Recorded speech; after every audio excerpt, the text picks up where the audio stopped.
matag yang lolo kawatan, yang mama kawatan, yang papa kawatan. Dahil posibilidad nga yang papa kawatan. For the word na possibility pa lang nimo. Diba? Imo nang gilabel ang bata as criminal. Which is dili ko siya criminal.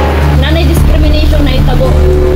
Ang sakit gani makuha unsa na lang ang batasan. Are criminal born or made? It's a question that's fascinated us for centuries, and one with huge implications.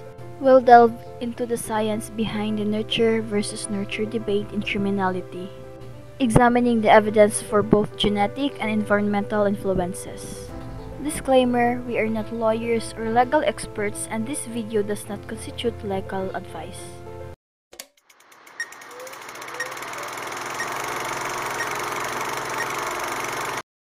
Each and everyone, today we are here to engage in a debate regarding the role of genetics and biology in criminality.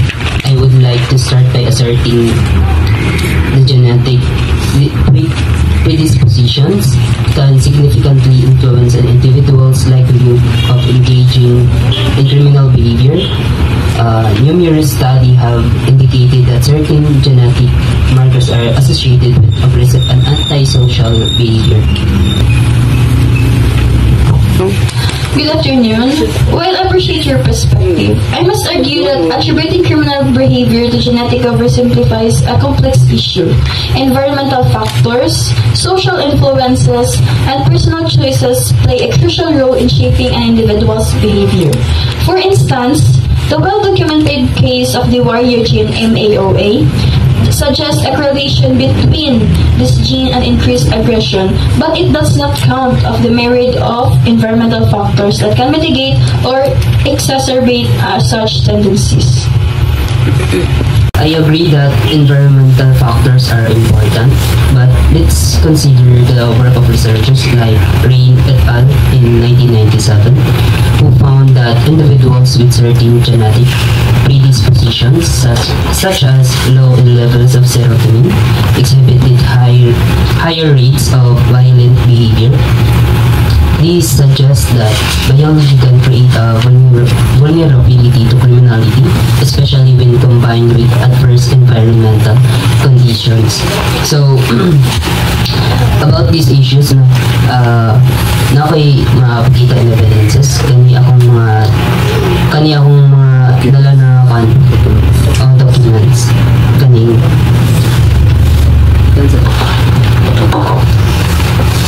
so that is my current evidences, and then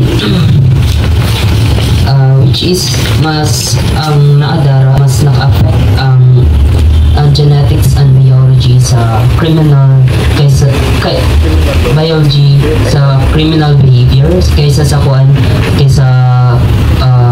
environmental and social factors behavior. So I support that research of Rain et al. In 1997.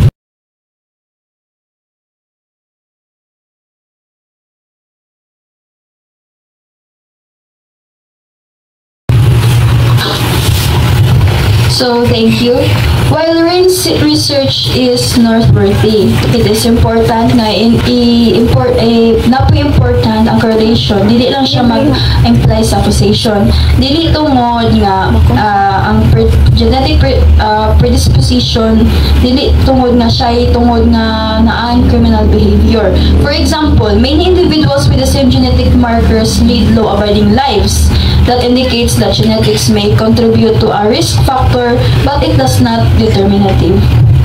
After the direct examination, cross-examination follows where it supports the idea of direct examination. With all due respect, that is a valid point, but let's also consider the findings from the multidisciplinary health and development study, which track individuals from birth to adulthood. The study found that those with a combination of MAOA gene and adverse childhood experiences were significantly more likely to engage in violent crime. This suggests a clear interaction between genetic predisposition, environmental factors, reinforcing the argument and biology a critical role.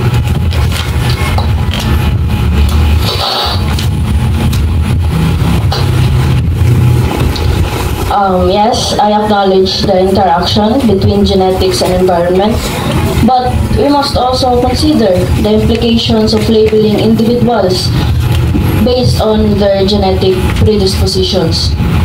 This could lead to fatalism, where individuals believe they are destined to commit crimes due to their biology potentially influencing their behavior.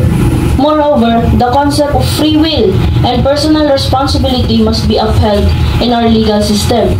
If we start attributing criminal behavior to genetics, we risk undermining the principle of accountability.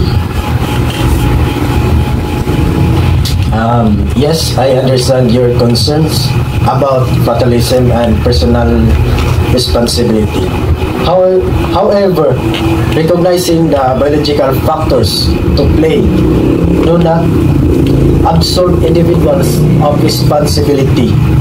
Instead, it can inform prevention and interventions strategies. For instance, if we identify individuals at higher risk due to genetic factors, we can implement early interventions to address environmental influences such as providing support in childhood or addressing mental health issues.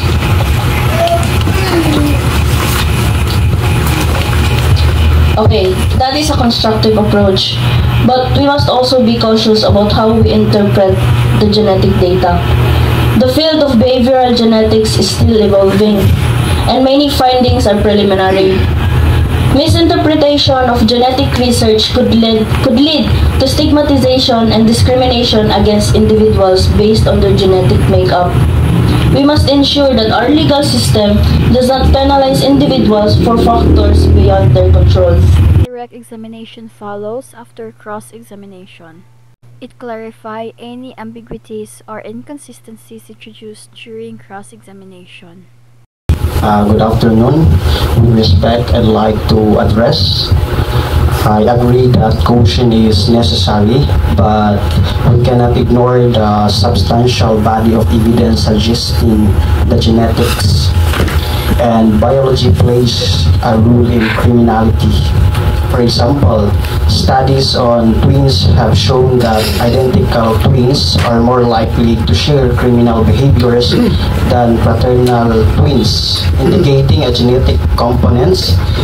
They suggest that while environment is crucial, biology cannot be dismissed. So, good afternoon. I cannot agree that twin studies to provide interesting insight, but they also raise question environments.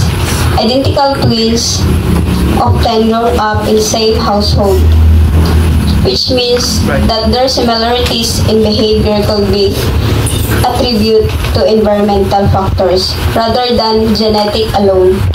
We must be careful not complicate correlations with cautions. Excuse me, Your Honor. True, but the body of research, including neuroimaging studies, have shown that certain brain structures and functions are associated with impulsivity and aggressions. For instance, reduced activity in a professional context. Cortex has been linked to antisocial behavior. This biological evidence supports the argument that genetics and biology are significant contributors to criminality. So, while neuroimaging studies provide variable insight, they also highlight the complexity of human behavior. The brain is influenced by multitude of factors, include experiences, education, and social interaction. We must be cautious about drawing definitive conclusions from these studies without considering the broader context. Lastly, cross-examination address any new issue raised during redirect examination. I concur that human behavior is complex, but the integration of genetic, biological, and environmental factors can lead a more comprehensive understanding of criminality. By acknowledging the role of genetics, we can develop more effective rehabilitation and prevention strategies that address the root causes of criminal behavior. Ultimately, while genetics and biology may play a role in a criminality, we must prioritize a holistic approach that considers the interplay of various factors. Our legal system should focus on rehabilitation and support rather than solely attributing criminal behavior to biological determinism. This ensures that we uphold justice while also recognizing the complexities of human behavior. In this session, both parties agreed that they will share about their opinion in their side. Each of them will give their insight about the question of what factors affect criminal behavior. Is it gene and biology or social influence?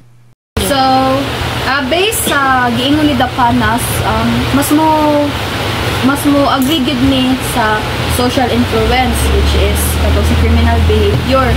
Baka ingon niya na kay common na magug kayo siya kay kung unsa may nadakan sa bata gug may lang matun-an. For example, na instances nga there's na ay kanang parents nga criminal, specifically a thief, and then nasa lay anak which is ilahang gipa-adopt sa DSWD. But how come nga ang bata is nidako gihapon og kriminal? So, makaingon mi nga bakit nahimo siyang kriminal, it's because sa iyang palibot, which is sa DSWD. Ang sa iyang DSWD, siyempre hawa na siya katungod sa iyang experience. So, naagya po siya nagigot sa social factors. What if ang bata is siya ang influence sa iyang palibot, which is kung bitaw na adapt yapon niya ang binuhatan sa inahan o sa amahan, sa balay sa dugo na nila bitaw ang pagka-criminal gyud. Then siya ang influence na tara mga wata na. That's why na Imutang tag yang lolo kawatan, yang mama kawatan, yang papa kawatan. Naay posibilidad nga yang papa kawatan. From the word nga possibility pa lang nimo. Diba? Imo nang gilabel ang bata as criminal, which is dili pa siya criminal. Or dili siya criminal jud. Diba? Nanay discrimination na itabo. Nanay discrimination na imong gipan toward sa bata. Based sa background sa bata, it's possible na kung unsay binuhatan sa iyahang mga parents, possible na iyahang matraits kung saang ilang pagbuhat sa iyang tanan. Ang sakit gani makuha, unsa na lang ka ang batasan. So, ga-base mo sa makuha sa bata, diba? Kami, mag-base food me sa environment sa bata. Diba, ang bata, 5 years old, wala na siya sa iyang parents. So, how sure nga nakuha niya kung ang environment sa bata kay or ang iyang nasa palibot kay mga criminal. So, how sure ka nga sa genetic ito nakuha sa bata? Bali, sige, what if na kanang parents ng bata na imong kanang atong research kay nay background ang pamilya na may mga sakit na high blood, siyempre ang high blood naapod na makakos po na siya symptoms na iritado ang naisakit ana, iritado, init ug ulo. Siyempre ikaw na tao init ug ulo. Misipa man siguro og bata ka. Makahuna-una gihapon ka o buhat og daotan, samot nagdili ka makakontrol sa imong temper. Ang nakaprove po ana na mulata jud ang sakit pamagi sa dugo, pareho ng mga doktor, may nana o nang mag-base me sa genes jud mulatay ang pagka-kriminal. For me, dili ko mo to og kaning blood by blood kay ngano ang nasa palibot sa bata is ay ang sa environment is kuan. Lain ang mga kaning like mga kuan bitaw kawatan. Kay 5 years old pa man siya is kuha na siya sa DSWD. So, is criminal behavior determined more by genetics and biology or by environmental and social factors? The answer, as we've seen, isn't a simple one. The evidence suggests a complex interplay between nature and nurture, with both factors contributing significantly to a person's likelihood of engaging in criminal activity. While genetic predispositions might increase vulnerability, environmental influences, poverty, trauma, lack of opportunity often play a crucial role in shaping behavior. Understanding this integrated relationship is critical for developing effective crime prevention strategies, reforming the justice system, and fostering a more equitable society. Ultimately, focusing solely on one factor ignores the complex reality of human behavior and the need for a holistic approach. This debate is far from over, and ongoing research will continue to shed light on this crucial issue. Thank you for joining us. I suggest that genetics and biology plays a role in criminality. For example, studies on twins have shown that identical twins are more likely to share criminal behavior than good afternoon. I'd like to address.